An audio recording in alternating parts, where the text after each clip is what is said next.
오늘 말씀은 로마서 1장 17절만 제가 준비를 했기 때문에 그래도 너무 감사하게 전체를 다 한번 쭉 읽어서 너무 좋았고요. 17절 위주로 말씀을 전하도록 하겠습니다. 우리 1장 17절을 한 번 더 함께 읽도록 하겠습니다. 1장 17절 한 목소리로 함께 더 읽도록 하겠습니다. 시작. 복음에는 하나님의 의가 나타나서 믿음으로 믿음에 이르게 하나니 기록된 바 의인은 믿음으로 말미암아 살리라 함과 같으니라. 아멘.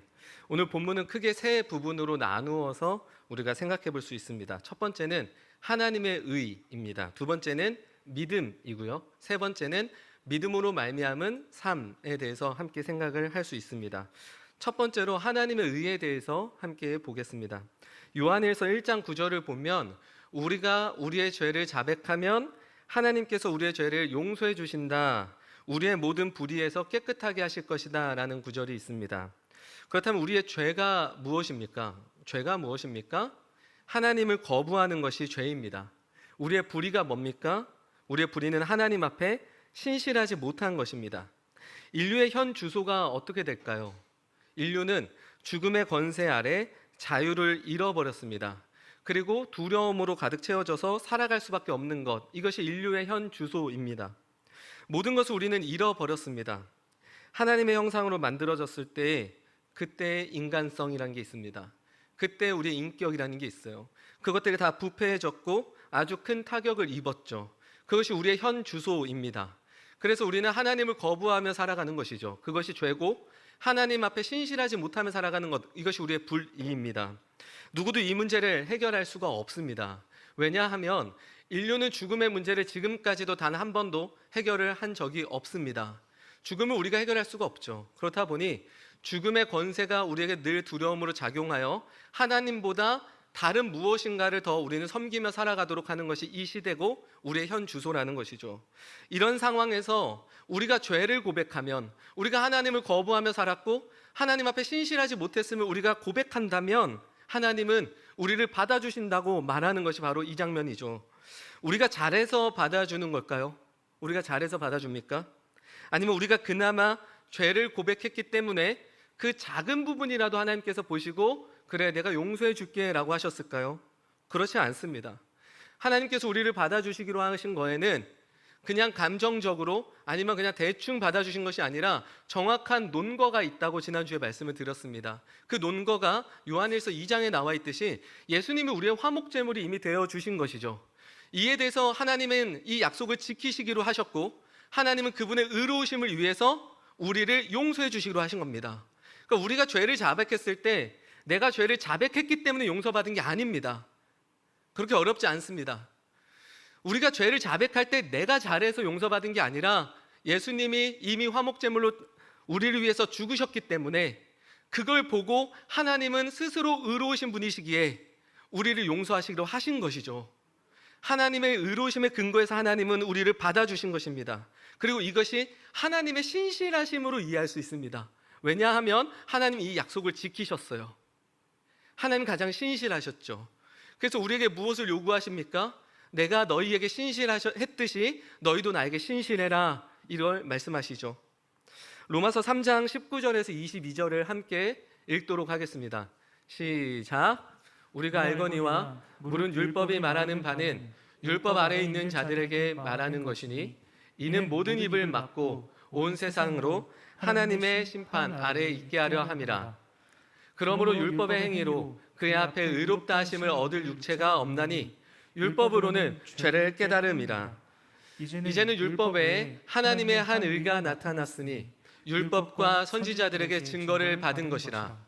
곧 예수 그리스도를 믿음으로 말미암아 모든 믿는 자에게 미치는 하나님의 의인이 차별이 없느니라. 예수님이 오시기 전에는 율법 시대였습니다. 사람들은 율법을 통해서 구원을 이루고자 했죠. 그러나 매번 실패할 수밖에 없었다라는 것이 구약의 역사라고 말씀을 드렸습니다. 그래서 그들은 장차 오실 메시아를 기대했던 것이에요. 구약은 율법을 지키며 구원을 이루려고 했지만 인류는 거기에 대해서 실패할 수밖에 없는 것을 보여주었고 결국 우리를 건질 수 있는 것은 우리 어떠한 것도 할 수 없다라는 것이죠. 그래서 자연스럽게 구약은 신약을 향하고 있습니다.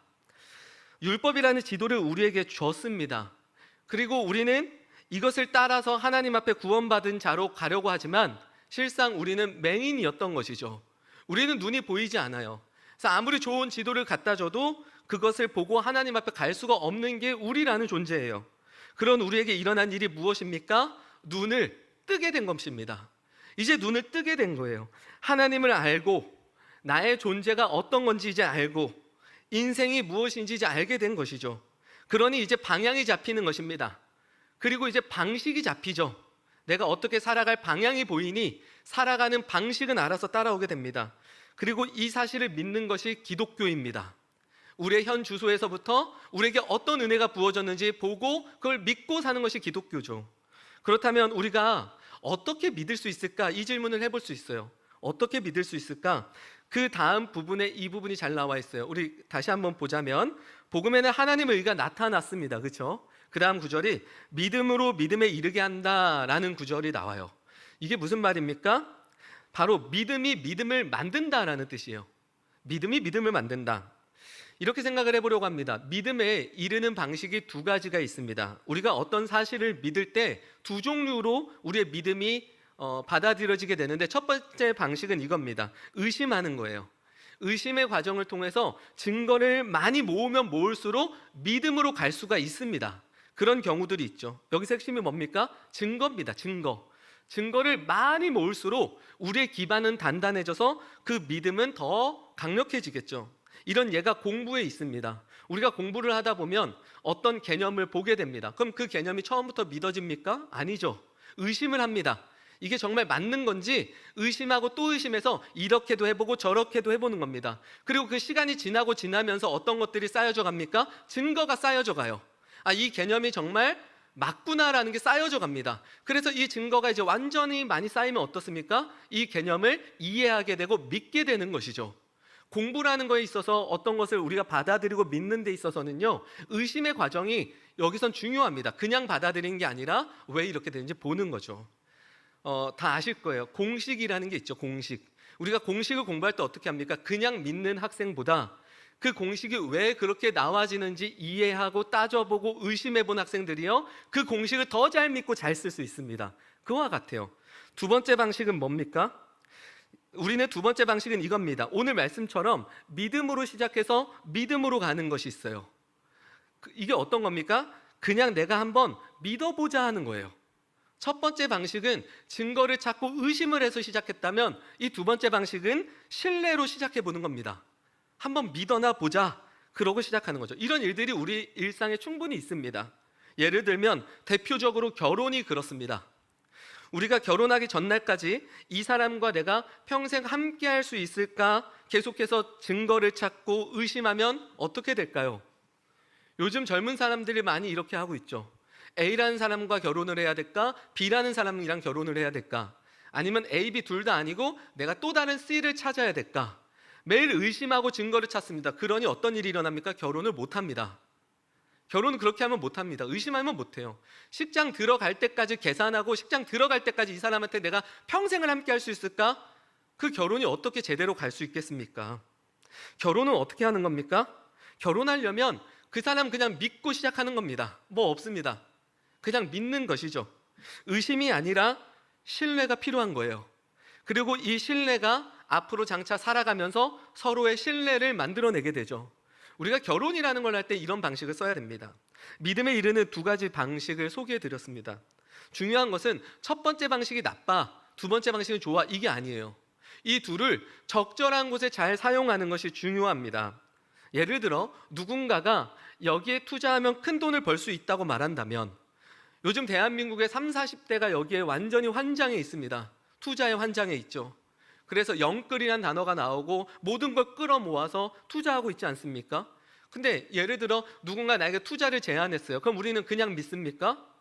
그냥 믿으면 아마 우리의 이야기가 뉴스에 나올 겁니다. 그냥 믿지 않습니다. 누가 여기에 투자하면 엄청난 이득을 볼 거야 그러면 우리는 의심해야 돼요. 의심하고 또 의심해서 이 사람 말과 이 사람의 정보가 진짜인지 아닌지 계속 찾아봐야 됩니다. 그리고 따져봐야 돼요.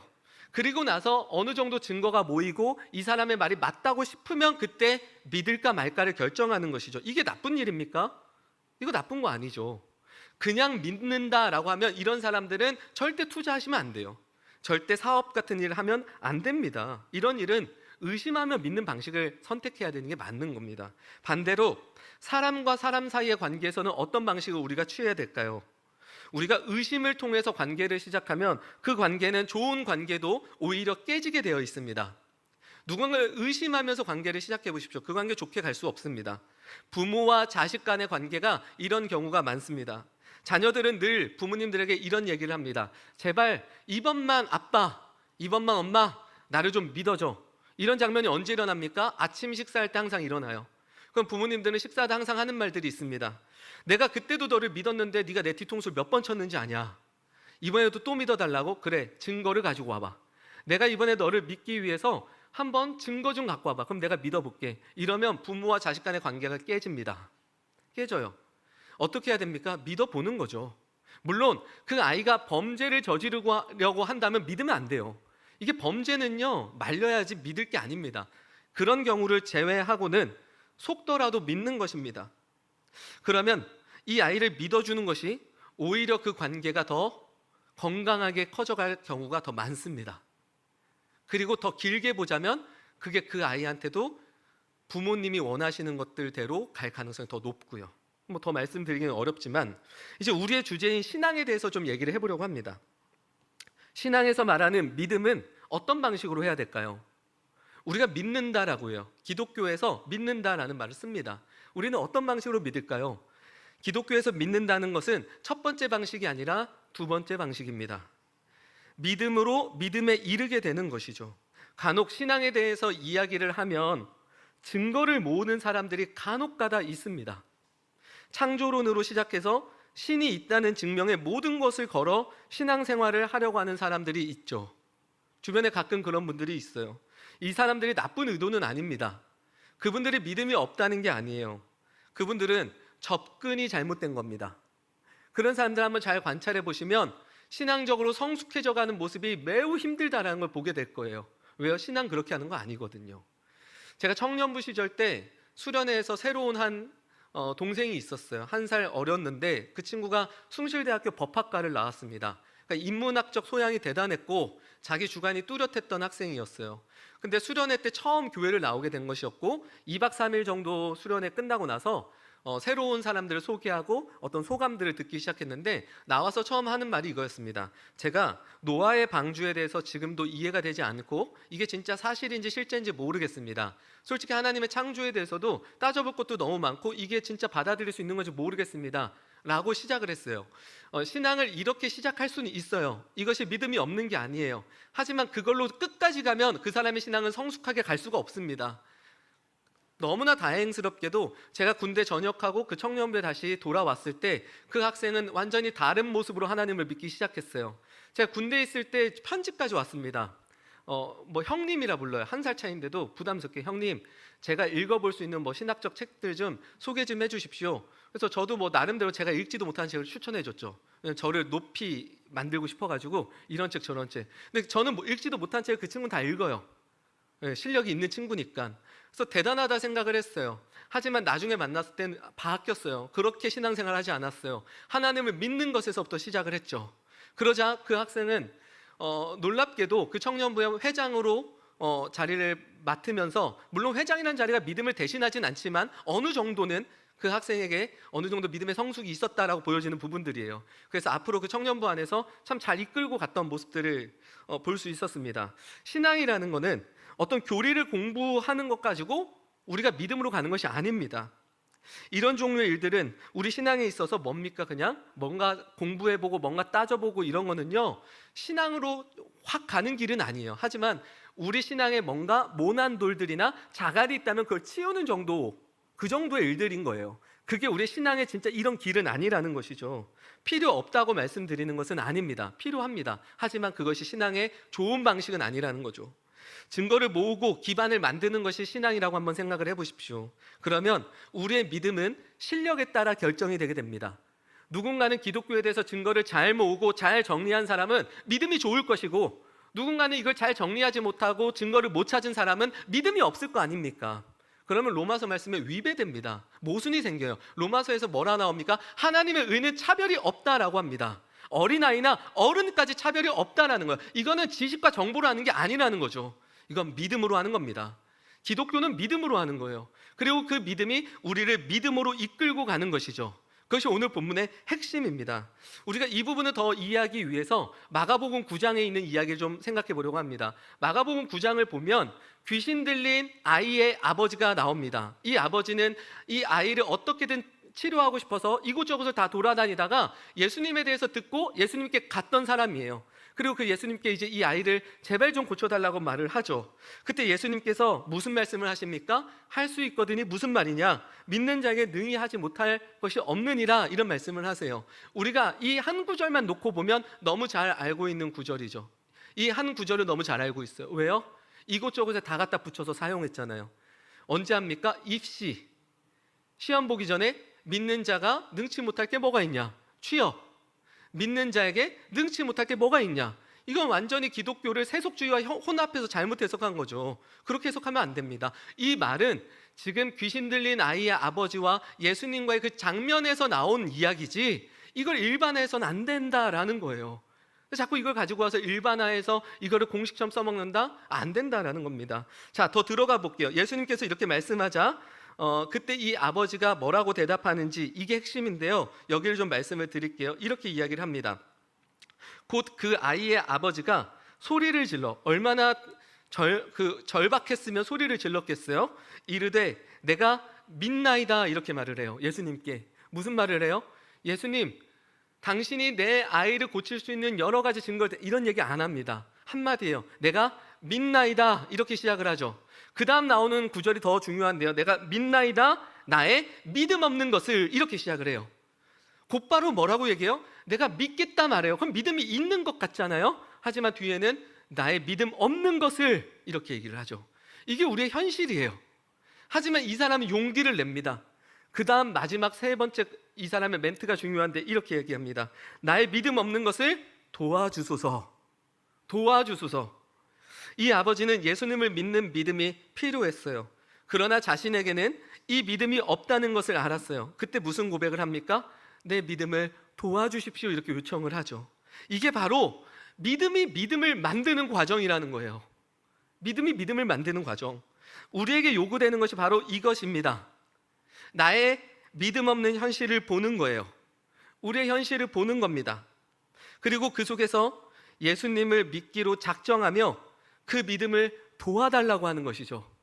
그때 우리 안에 뭐가 생긴다고요? 믿음이 생겨요. 그럼 또 어떤 일이 일어납니까? 지난날까지 이 방법 저 방법을 찾으며 길을 찾아 막 살아갔던 이 귀신 들린 아이 아버지는 이제 이 사건을 통해서 예수님이 나의 길이고 진리며 생명임을 알게 됩니다. 이 사람이 예수님을 만나 하게 된 고백이 무엇입니까? 나의 믿음 없음을 보게 된 것이에요. 우리가 예수님을 만날 때 늘 우리 안에 올라오는 고백들이 뭔지 아세요? 내 믿음 없음이에요. 나의 믿음 없음. 나의 믿음을 자랑하지 않아요. 그래서 늘 말씀드리지만 우린 다 똑같습니다. 누구는 믿음이 대단해서 나 믿음 좋아라고 말할 수 있을까요? 아니요, 없어요. 그런 사람은 경계하셔야 돼요. 없습니다. 교주들이나 그렇게 합니다. 우린 다 똑같습니다. 우린 매일매일 믿음 없는 게 우리의 현실이라는 거예요. 현실. 그리고 이것이 자기 부인이라고 해요. 자기 부인. 기독교에서 제일 중요한 자기를 부인하고 십자가를 따라라. 이게 예수님의 메시지죠. 그러니까 나의 믿음 없음을 매일같이 보는 거, 이게 나를 부인하는 것이죠. 나는 이런 존재입니다. 그리고 나서 이제 믿음을 주십시오라고 말하는 것은 우리가 이제 그 십자가의 길을 걷겠습니다 라고 이해할 수 있는 부분입니다. 이제 진짜로 살아보겠다는 것이죠. 이것이 믿음입니다. 믿음은 믿고 끝나지 않아요. 믿음은 항상 자기 부인이 시작되고요, 그때부터 십자가의 길을 우리에게 요구합니다. 예수님은 이 한 사람의 인생을 가볍게 여기지 않아요. 이 사람의 인생을 정말 소중하게 생각해 줍니다. 그동안 여기저기 헤매며 살았던 이 한 사람을 예수님은 결코 무시하지 않아요. 그리고 성경에 이 사람을 우리한테 보여주고 있죠. 왜냐하면 이 장면이 우리에게 아주 큰 위로가 되기 때문이죠. 이 사람의 인생은 우리와 매우 닮아 있습니다. 우리가 어떤 처한 현실과 상황에서 매일 전전긍긍하며 정답을 찾고 이리저리 돌아다녔던 것이 우리의 삶이죠. 그러다 이것도 아니고 저것도 아닐 때 예수님께 나올 때 예수님은 그런 우리를 보면서 비웃거나 우리를 거부하시지 않으셨어요. 예수님께 나아가 주님을 믿겠습니다. 나의 믿음 없는 현실을 보시고 그 속에 믿음을 주십시오 라고 말하면 예수님은 그 자에게 믿음을 주신다라는 것이 이 본문이 우리에게 가르쳐 주는 것이죠. 믿음이 믿음을 가능하게 만든다라는 거예요. 저는 공식이라는 걸 되게 좋아하는 사람입니다. 공식 되게 편합니다. 공식을 잘 만들어 놓으면 아무리 복잡한 문제가 나와도 그 공식 쓰는 거야 하면 그냥 풀려버려요. 근데 대부분의 수학에서 어려운 문제들은 뭔지 아세요?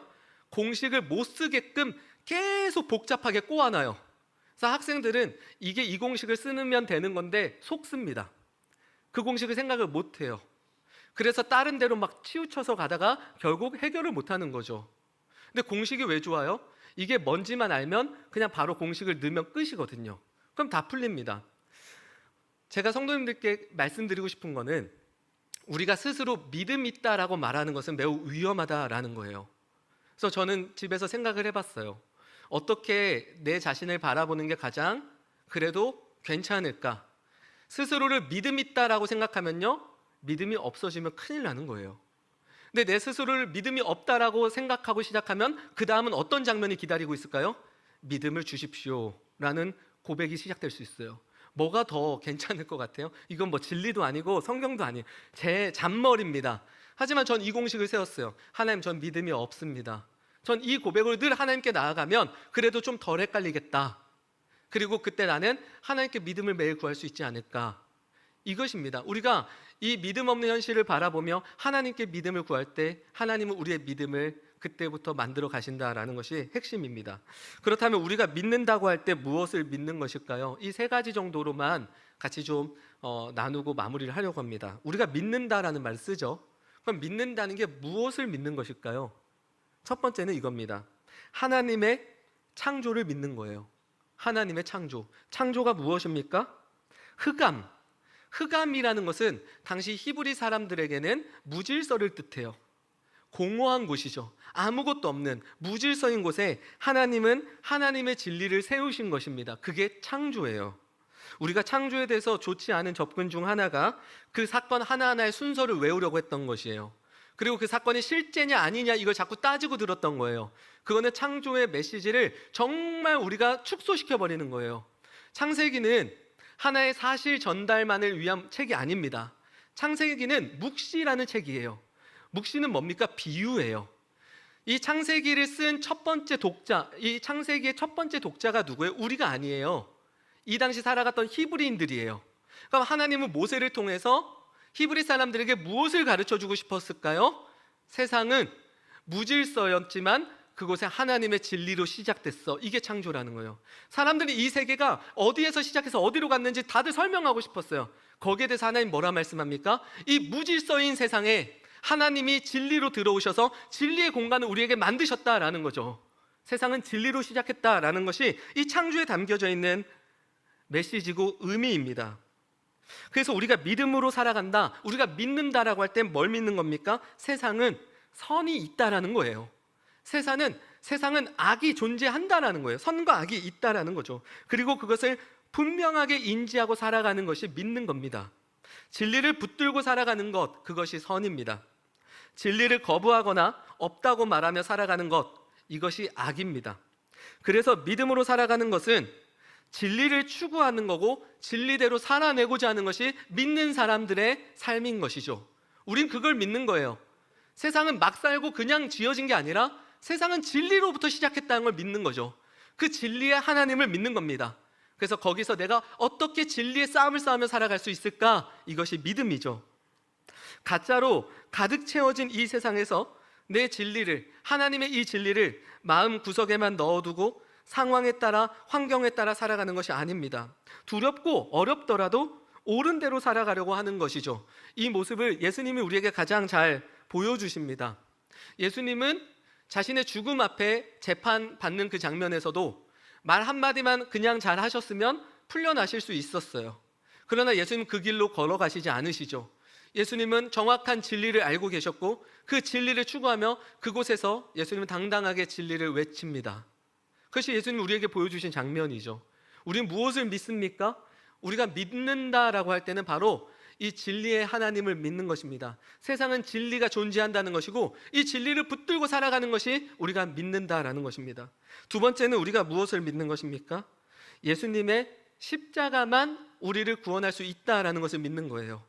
이게 중요하죠. 예수님의 십자가가 우리를 구원하고 다른 것도 우리를 구원한다, 이게 아니라 예수님의 십자가만 우리를 구원할 수 있다라는 겁니다. 구원에 대해 추상적으로 생각하실 수 있을 것 같아 다시 한번 말씀을 드리자면 우리는 구원을 크게 세 가지로 이해해 볼 수 있습니다. 첫 번째는 생각의 구원이에요. 우리는 원래 우리가 할 수 있는 생각이라는 게 있었어요. 하나님이 우리를 만드셨을 때 우리의 생각이라는 게 있었죠. 하지만 죄로 인해 어떻습니까? 우리의 이 생각은 잠시 부패해 버렸어요. 이 타격을 입었어요. 그래서 우리는 이젠 하나님이 정말 원하는 생각을 할 수 있는 존재가 아닌 거죠. 근데 구원이 뭡니까? 이제 생각을 하나님께서 원하는 것들을 하며 살아갈 수 있도록 하는 게 구원이죠. 구원은 추상적이지 않습니다. 그리고 두 번째 구원이 뭡니까? 우리의 생각 넘어 이제 우리의 감정이 구원되는 겁니다. 그동안 우리가 쓰고 싶은 대로 감정을 쓰며 살았죠. 우리가 쓰고 싶은 대로 마음을 썼죠. 하지만 이제 구원이 뭡니까? 우리의 마음을 하나님께서 원하시는 데 쓰는 거죠. 우리의 감정을 어디에 쓰는 겁니까? 하나님께서 원하시는 곳에 쓰는 것이죠. 그것이 감정의 구원입니다. 마지막 세 번째는 구원이라 할 때 그 구원은 의지의 구원입니다. 이전까지는 내가 살고 싶은 대로 살고 내가 하고 싶은 대로 했던 우리의 의지가 이제 하나님을 믿게 되자 어떤 일들이 일어나죠? 이제 하나님께서 정말 원하시는 것들을 하고자 하는 의지가 생겨나는 겁니다. 내가 이전에는 이렇게 살고자 했던 의지가 없었는데 이제 완전히 다른 방향의 의지가 생기기 시작하는 것이죠. 이게 구원이에요. 구원은 그래서 죽어서 가는 게 아니라 이 땅에서 이미 우리 안에 베풀어진 은혜라는 거예요. 그 구원이 우리 안에 임한 겁니다. 그래서 우리는 죄의 건세 아래 이 정도밖에 생각 못하고 이 정도밖에 마음을 못 먹고 이 정도 의지밖에 살아갈 수 없는데 예수님이 뭘 우리에게 허락해 주신 거예요? 이제 너희는 나의 이 값으로 인해서 샀으니 이제 너희의 생각과 너희의 마음과 너희의 의지는 구원을 받았을 것이다. 그리고 이제 그걸 맛보며 이 땅에서 살아갈 수 있게 하신 것이죠. 이제 우리의 형상이 완벽하게 회복되어 이 땅을 살아갈 수 있는 은혜가 주어진 겁니다. 그럼에도 로마서 말씀은 우리에게 뭘 말합니까? 이 땅은 여전히 우리가 연약하다라고 이야기를 해요. 그래서 구원받았지만 여전히 우리는 이 땅에서 육체의 법과 생명의 법이 막 싸우면서 살아간다라고 해요. 그래서 우리가 흔히 말하는 구원, 천국, 하나님 나라로 가는 거, 그건 어떻게 이해합니까? 이 땅에서 계속 하나님의 뜻을 따라서 살 수 있는 은혜가 부어졌죠. 하지만 실패하고 또 성공하고 실패하고 성공하다가 마지막 때 하나님 나라는 어떤 곳입니까? 하나님의 통치가 가득하죠. 그곳에 갔을 때 이제 더 이상 우리가 실패하지 않아요. 거기선 이제 완전히 이 땅에서 잠시 잠깐 맛보던 것들이 완벽하게 가능해진 곳으로 간 겁니다. 그래서 우리는 그날을 기대하는 것입니다. 이 땅에서 하나님의 존재로 우리는 지금 다 살아가고 있죠. 우리 하나님을 위한 생각들을 할 때가 있죠. 하나님을 향한 마음을 먹을 때가 있죠. 하나님을 향해 우리가 의지를 가질 때가 있죠. 이것이 우리가 구원받았다라는 거예요. 이거 내가 하는 게 아닙니다. 구원의 은혜가 우리 안에 입혀졌기 때문에 가능하다는 것이죠. 하지만 때로는 실패합니다. 그러다 보니 이게 지쳐요. 이게 힘듭니다. 하지만 이렇게 살고 싶은 의지가 있어요. 그래서 마지막 그때를 기다립니다. 죽기 전까지는 여기서 이렇게 살다 하나님 나라로 갔을 땐 하나님께서 모든 것을 다 회복시키실 것인 거예요. 이제는 그때는 완전한 하나님의 형상을 살아갈 것을 기대하는 것이죠. 그것도 구원입니다. 하지만 구원은 죽고 거기서 하는 게 아니라 여기서 이미 우리 안에 펼쳐지고 있다는 것이죠. 이 일이 누가 하셨다고요? 예수님이 하셨다라는 거예요. 세상에서는 돈이 구원이야, 관계가 구원이야, 적이 구원이야 라고 말하면서 마치 그것이 우리의 모든 것들을 다 건져낼 것처럼 말하지만 그건 우리를 건져낼 수 없습니다. 그건 우리를 건져내지 않습니다. 우리를 건질 수 있는 건 오직 예수님의 십자가라는 것, 그리고 그것을 믿는 것이죠. 우리가 믿는다 할 땐 바로 이걸 믿는 거예요. 예수님의 그 십자가를 내가 바라볼 때 예수님께서 나에게 이 구원의 은혜를 주셨어 라는 것을 바라보고 믿는 것이죠. 세 번째로 우리가 믿음이라고 할 때 무엇을 믿는 겁니까? 그럼 이렇게 살아간다는 게 쉽습니까? 이것을 믿고 살아낸다는 게 어렵지요. 그래서 이 일을 돕고 계시다는 성령님, 그 성령님이 우리 안에 계시다는 것을 매일 기억하고 믿는 것입니다. 이게 우리가 믿는다 할 때 세 번째 믿는 것이에요. 진리가 없는 세상에서 진리를 붙들고 그 길을 걸어가는 것이 쉽습니까? 엄청 어렵습니다. 진리가 아닌 그곳에서 진리를 붙들고 걸어간다는 게 얼마나 어렵습니까? 하지만 반드시 가야만 되는 길이죠. 진리를 주머니에 넣어두며 세상에 타협하며 살아가는 것이 아니라 정면으로 부딪히며 걸어가는 것이죠. 예수님의 인생이 우리에게 이걸 가장 잘 보여줍니다. 근데 이 싸움이 너무 버겁고 힘들어요. 그래서 예수님은 그 싸움이 힘들 걸 아셨어요. 너희가 앞으로 나의 은혜를 입어 살아가게 될 텐데, 하지만 그 싸움이 너희들이 감당하기엔 너무 어렵기에 내가 보혜사, 너희들의 대언자, 지난 시간에 말씀드렸죠. 파라클레토스라고도 하고 파라클레테, 너희와 함께하는 자를 내가 보내주겠다. 그것이 바로 성령님입니다. 우리가 그 성령님을 믿는 거예요. 내가 진리를 따라 추구하며 살아갈 때 누가 우리를 그걸 가능하게 해주신다고요? 내 실력이 아니에요. 성령님이죠. 성령님. 그래서 내 실력을 의지하면 못합니다. 말할 것도 말도 못하고요, 행동할 것도 행동하지도 못합니다. 하지만 언제 말할 수 있고 언제 행동할 수 있습니까? 이렇게 내가 추구하며 살아갈 때 이걸 가능하게 하시는 분이 성령님이 계시다는 사실을 믿는 것이죠.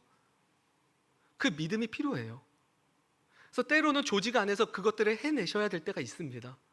때로는 가정에서 그것을 하셔야 될 때가 있고요, 내가 너무 소중한 관계지만 그 관계에서 이것들을 선포해야 될 때가 있습니다. 왜요? 그게 진리니까요. 그리고 그 진리를 내가 추구해도 나는 죽지 않습니다. 망하지 않아요. 망한다 할 때 그 망하는 기준 자체가 달라질 거예요. 왜요? 성령님 계신 것을 우리는 알고 있고 믿기 때문에 그렇죠. 그래서 눈앞에 있는 그 모든 상황에서 성령님은 우리의 의지를 세우실 겁니다. 그리고 뒤로 물러나 멸망의 길로 가지 않게 하실 거예요. 우리가 뒤로 물러나고 싶어도 성령님은 우리를 한 발 한 발 뛸 수 있도록 우리를 미실 거예요. 그리고 그 성령을 믿는 겁니다. 믿고 한 발을 뛰는 거죠. 그 성령님을 믿으실 수 있기를 바랍니다. 그래서 매일매일 우리를 가르치고 예수님이 우리를 위해서 행하신 일들을 기억나게 하실 거예요. 그때 우리는 이 믿음으로 살아가는 것들이 가능해집니다. 믿음이라는 건 세 가지로 말씀을 드렸어요. 뭐 다양하게 정리할 수 있겠지만 적어도 저는 이 세 가지를 믿는다라고 생각하고 삽니다. 첫 번째는 이 세상을 창조하신 하나님, 이 세상은 진리라는 것으로 시작했다라는 것을 믿는 거죠. 그렇기 때문에 그 진리를 붙들고 사는 것이 믿음이다라는 거예요. 두 번째는 이것이 가능할 수 있게끔 예수님의 십자가로 인해 은혜가 나에게 부어졌다라는 것을 믿는 겁니다. 그 세 번째는 이 일을 돕고 계시는 분, 성령님이 계시다라는 것을 믿고 살아가는 것입니다. 오늘 말씀을 정리해 보려고 합니다. 우리의 신앙은 증거를 모으는 것을 통해서 하는 것이 아닙니다. 우리의 신앙은 어떤 경험을 했느냐 이런 것들로 하는 것도 아닙니다. 더 나아가 교리를 안다고 하는 것이 곧 신앙이 되는 것도 아닙니다. 군대 때 있었던 일이었어요. 그 시절에 처음 자대를 제가 들어갔을 때 이등병이었죠. 그리고 그 내무실 안에는 통일교 있었고요, 목사님 아들 있었고요, 여호와 증인 있었고요, 신학생인 제가 들어온 거예요. 이게 진짜 복잡했어요. 다행히 목사님 아들 그리고 저 사이에 통일교가 있어가지고 목사님 아들이 좀 껄렁껄렁은 했는데 저를 지켜주더라고요. 예, 신학생 건들면 죽일 거라고 통일교한테 가가지고. 근데 통일교 사람도 뭐 나쁘진 않아요. 근데 더 대단한 사람이 한 명 있었어요. 그때 당시에 가장 그 내무실의 왕고였죠. 전역을 20일 정도 남겼던 서울대 나온 학생이었어요. 서울대 다니고 있었던 학생. 키도 크고 저보다 훨씬 크고 등치도 큽니다. 엄청 똑똑해요. 그 사람이 어느 날 저녁에 이제 점호할 때 이제 앉아 있지 않습니까? 옛날에는 이렇게 앉아 있어요. 그럼 이제 거기서 가만히 이렇게 얼어 있죠. 근데 묻더라고요. 야 신병, 네가 지금부터 나를 전도해 봐. 네가 지금부터 하나님이 있다는 것을 증명해내고 나한테 그 증거를 얘기할 수 있고 논리를 펼칠 수 있으면 내가 하나님 한번 믿어볼게. 네가 어차피 밖에 나가서도 이 일 할 거니까 여기서 나한테 먼저 연습을 해봐. 나한테 먼저 해보고 나가서 하면 더 잘 될 거야. 어디 한번 이 큰 산을 넘어봐 이러는 거예요. 순간적으로 이제 모두가 주목하기 시작했죠. 사람들은. 근데 저는 거기에서 한마디 말도 할 수가 없었어요. 자신도 없었고 그런 증거를 얘기할 논리도 없었고 뭐 계급도 안 돼서 말도 잘 못하겠고요. 아무 말도 못했습니다. 그냥. 그리고 시간이 흘러도 그 장면은 저한테 되게 큰 쓴뿌리였어요. 가끔씩 기억나고 그때 왜 나는 아무것도 하지 못했을까? 라는 것이었죠. 이렇게 비유하면 참 그렇지만 베드로가 예수님을 부인했던 장면, 저에게는 아주 작지만 그런 장면 중 하나였어요, 제 인생에. 근데 어느 날 이제 신앙에 대해서 제가 좀 더 알아가고 저녁 이후에 이렇게 계속 저도 믿음을 계속 하나님 앞에 세워져 가고 있지 않습니까? 그러다 문득 알았죠, 이제. 신앙은 그런 증거와 그런 논리로 하는 것이 아니다. 아무리 그것을 내가 그때 제시했더라도 그 사람은 신앙을 시작할 수 없다. 왜냐면요, 신앙은 믿음으로 시작해서 믿음으로 가는 것입니다. 그리고 이 사실을 제가 알게 되고 그때부터 저는 되게 자유해질 수 있었어요. 그 장면이 이제 더 이상 저를 어렵게 하거나 저를 괴롭게 하지 않게 되었어요. 실제로 제 신앙을 들여다봐도 한때는 공부를 많이 하려고 했어요. 신앙이라고 하면 책들을 정말 많이 보고 싶었고, 거기서 어떤 논리적인 거 좋은 것들을 찾아오고 싶었고, 누군가 설교를 할 때도 하나님이 사랑입니다 라는 설교를 하면 제가 너무 교만해져서 그런 설교는 귀에 들어오지도 않았어요. 너무 식상했고 뭐 설교가 저래. 근데 반대로 정말 논리 정연하고 멋있는 비유를 들어가면서 딱딱딱딱 끌고 가는 설교를 들으면 너무 멋있고 따라하고 싶었어요. 하지만 그것들로 채워간 제 인생들을 보니 그것이 제 신앙과 연결이 되느냐? 그렇지 않다라는 거예요. 그게 신앙이 아니라는 거죠. 저와 교제하며 지내시는 분들 많이 아실 겁니다. 제 신앙이 많이 바뀌었습니다.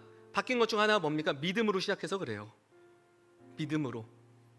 그리고 이 믿음으로 시작할 때 하나님께서 진짜 믿음을 부어주시기 시작하더라고요.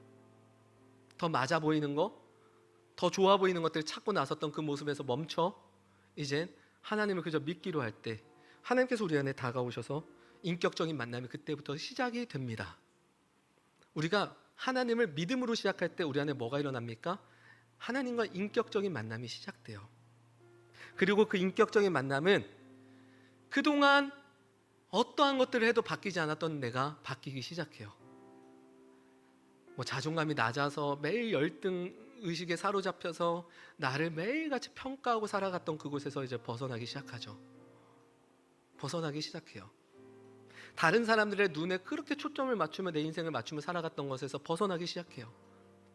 매일 공허하고 매일 우울했던 내 모습에서 나오기 시작해요. 왜요? 하나님과 만남이 시작돼서 그래요. 하나님이 날 얼마나 사랑하는지 우리 안에 다시 채워지기 시작하니 그 만남 속에서 우리는 변할 수밖에 없는 것이죠. 그리고 그것이 진짜 구원입니다. 구원이 뭐예요? 건져지다죠. 건져지다. 내가 못 나오니까 건져주는 겁니다. 그때 건져지는 게 뭡니까? 이렇게 생각하고 이렇게 마음 먹고 살 수밖에 없었던 비참한 현실에서 이제 내가 너를 꺼내줄 테니 구원받은 자로 여기서 살아봐. 이게 예수님이 목숨 바쳐 우리에게 주신 선물입니다. 심지어 예수님은 그렇게 살 수 있게끔 돕기 위해서 성령님을 보내주신 것이죠. 신앙이 혹시 멈춰있지는 않습니까? 아니면 예전보다 못한 신앙으로 가고 있지는 않습니까? 진짜 문제가 무엇입니까? 교회의 시스템입니까? 아니면 나의 실력에 있었습니까? 아니면 지금 어떤 상황이 있었습니까? 그렇지가 않습니다. 우리의 진짜 문제는 나의 믿음 없음을 매주 보며 고백하지 않은 것, 거기에 있습니다. 어떤 상황과 상황 속에 내가 얼마나 믿음이 없었는지를 보지 못하는 것이죠. 그러니 하나님께 믿음을 구할 생각도 못하는 겁니다. 하지만 오늘 우리는 보길 원해요. 내가 얼마나 믿음 없이 살았는지. 예배가 그렇습니다. 한 주를 지내고 예배 오면 이런 고백부터 하는 거예요. 하나님이 아닌 다른 것들을 붙들고 살아갔던 나의 현실을 보게 하옵소서. 봐야 돼요. 직면을 하셔야 됩니다. 직면을 해야 거기서 울부짖으며 하나님께 믿음을 구할 거 아닙니까? 보는 거죠. 그리고 예배 때 하나님께 그렇게 구하면 하나님은 우리를 다시 회복하시고 그래도 다시 그 믿음을 붙드셔서 믿음으로 살아갈 힘과 담대함을 주시죠. 그게 우리의 인생 아닙니까? 그리고 다음 주 또 왔을 때 또 우리를 받아주시고 우리를 인도하신 그 하나님을 찬양하고 예배하며 경배하는 거, 그것이 우리의 예배입니다. 눈앞에 펼쳐진 모든 상황에 믿음으로 살아가기보다 다른 것들을 붙들고 살아가려 했던 모습들을 좀 직면하실 수 있길 바라며 그때 믿음을 구하십시오. 우리가 해야 될 일은 바로 믿는 것입니다. 그리고 그때 하나님이 어떤 분인지 우리에게 보여주실 것입니다. 하나님의 의를 믿으며 예수님의 은혜를 바라보고 성령님의 역사를 기대하실 수 있는 입장제일교회 모든 성도님들 되실 수 있기를 이 시간에 축복합니다. 함께 찬양하도록 하겠습니다.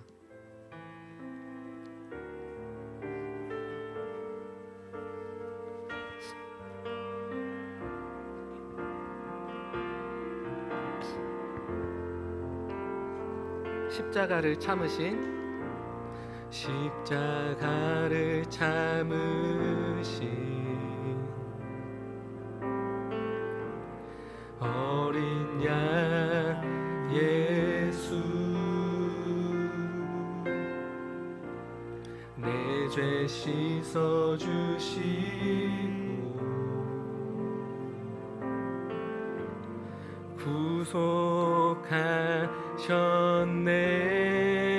구속하셨네. 어둠을 물리치신 세상의 빛 예수, 영광의 빛 비추사 자유케 하시네.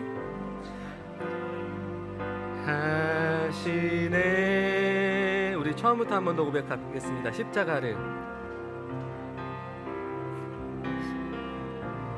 십자가를 참으신 어린 양 예수, 내 죄 씻어 주시고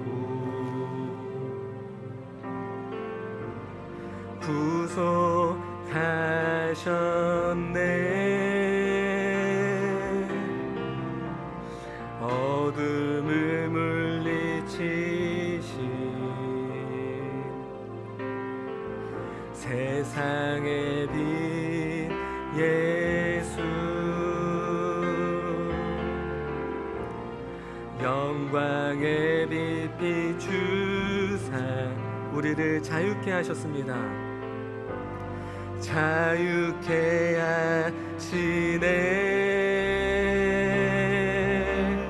예수 하나님의 완전한 사랑, 예수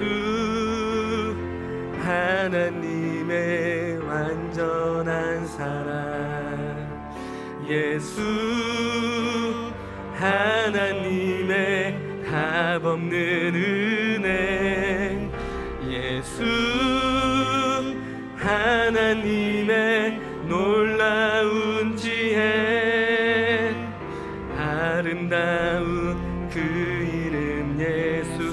계속 고백합시다. 예수 하나님의, 예수 하나님의 완전한 이 사실을 믿는 것입니다. 예수 하나님의 값없는 은혜, 예수 하나님의 완전한 지혜, 아름다운 우리 계속 고백합시다. 예수 하나님의 완전한 사랑, 예수 그 하나님의 완전한 사랑으로 인하여 우리는 자유케 되었습니다. 예수 하나님의 값없는 이것을 믿으며 살아가는 것입니다. 예수 하나님의 놀라운 지혜, 우리를 구원하신 그 주님을 믿음으로 바라보며 계속 고백합시다. 예수 하나님의 완전한 사랑, 예수 하나님의 완전한 사랑. 그분이 우리를 구원하셨습니다. 어둠에서 살아갈 수밖에 없는 우리의 존재와 인생을 건지셨음을 믿는 것입니다. 예수 하나님의 놀라운 지혜, 아름다운 그 이름. 우리 잠잠히 고백할까요? 예수 하나님의, 예수 하나님의 완전한 사랑. 이것이 하나님의 의입니다. 예수 하나님의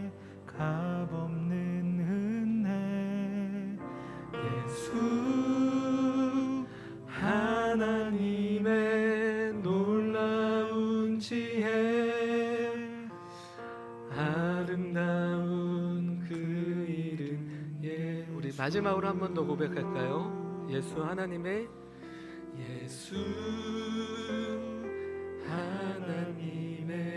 완전한 사랑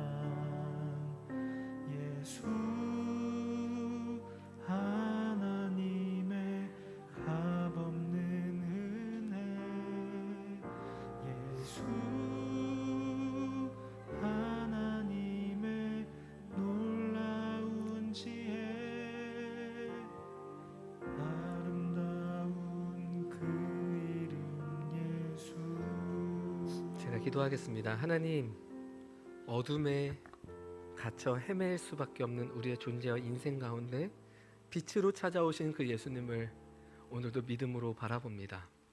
그 예수님만이 우리의 빛임을 다시 고백합니다. 이제는 그 빛을 따라 하나님, 우리가 이 땅을 살아가기를 원합니다. 하지만 여전히 두렵고 무서운 장면들이 우리의 현실 앞에 펼쳐져 있습니다. 그러나 그 속에서도 성령님께서 우리를 돕고 계시다는 사실을 믿으며 하나님, 진리를 추구하고 진리를 붙들고 걸어갈 수 있도록 하나님 힘과 담대함을 허락하여 주옵소서. 우리가 이제까지 주님을 어떻게 바라보며 우리의 신앙생활을 했는지 다시 돌아봅니다. 어떤 나의 생각과 나의 계산과 거기에 몰두해서 주님을 바라보고 믿었다면 이제 그 방식들을 내려놓고 믿음으로 믿음에 이르는 이 말이 무슨 말인지 우리가 알아가게 하시고 그 속에서 우리를 늘 부르시고 우리의 믿음을 이끄시는 하나님을 만나게 하여 주옵소서. 이제 믿음으로 주님을 바라보려고 할 때 그 속에서 주님께서 어떤 분인지 우리에게 나타내 보이시며 우리의 수많은 삶의 현실 속에서 하나님을 경험하며 살아갈 수 있는 우리의 삶이 되게 인도하여 주옵소서. 하나님의 그 의를 믿습니다. 그리고 그 하나님의 의가 얼마나 놀라운 것인지 매일같이 보기를 원합니다.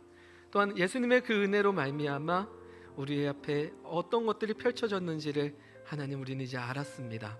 이제 그에 따라 하나님, 우리가 책임을 갖고 하나님 그 명예에 따라 우리의 삶을 살아낼 수 있도록 늘 성령님을 의지하여 걸어갈 수 있도록 인도하여 주옵소서. 이 모든 말씀 살아계신 우리 주 예수 그리스도의 이름으로 기도합니다. 아멘. 이제는 우리 주 예수 그리스도의 은혜와 하나님의 무한하신 사랑과 성령님의 교통 인자하심이 믿음으로 시작하여 믿음으로 살아가게 될 입장절교의 모든 성도들과 그리고 이 시간 예배드리는 모든 예배자들 머리 위에 이제로부터 영원까지 함께 있을지어다. 아멘.